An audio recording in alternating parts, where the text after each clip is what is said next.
కారణం ఏంటి? ఇలాగే మీరు అన్ని టెంపుల్స్ దర్శనం చేస్తున్నారు కదా. ప్రతి ఒక్క టెంపుల్కి వెళ్ళి నా వంతు నేను లోక కళ్యాణం గురించి నా వంతు నేను చేస్తున్నాను. పెద్ద పెద్ద హోమాలు యజ్ఞాలు కూడా జరుగుతున్నాయి. నైట్ 12కి మొదలై పొద్దున తెల్లారుజామున 4 వరకు పెద్ద పెద్ద హోమాలు చేస్తున్నాను.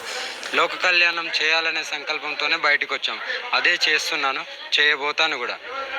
ఎన్ని గోహత్యలు జరిగినా, ఎంతమంది ఆడపిల్లల మీద అఘాయిత్యాలు జరిగినా, గుళ్ళు ధ్వంసాలు చేసినా నా పోరాటాన్ని మాత్రం ఎవరు ఆపలేరు కూడా. ఈ సందర్భంగా హిందూ మతానికి ఏం చెప్తారు? హిందూ సమాజానికి నేను ఇదే చెప్తాను, అందరం కలిసికట్టుగా పోరాడదాం. మన ఆడపిల్లని మగపిల్లోడిని మనమే కాపాడుకుందాం. మన కుటుంబాన్ని కాపాడితే చాలు. దేశమంతా కాపాడాల్సిన అవసరం లేదు, మన వీధిలో కూడా కాపాడాల్సిన అవసరం. మన ఇంట్లో మనం కాపాడుకుంటే అదే పెద్ద లోక కళ్యాణం.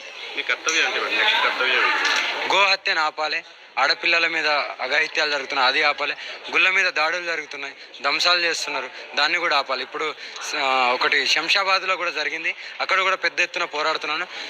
రేవంత్ రెడ్డి కానీ ఎవరికైనా సరే ఆయన సీట్ని ఎలా దించాలో నాకు తెలుసు కాబట్టి ఆయన ఏ పదవిలో కూర్చున్నారో దాన్ని కూడా దించే ప్రయత్నం చేస్తున్నాను.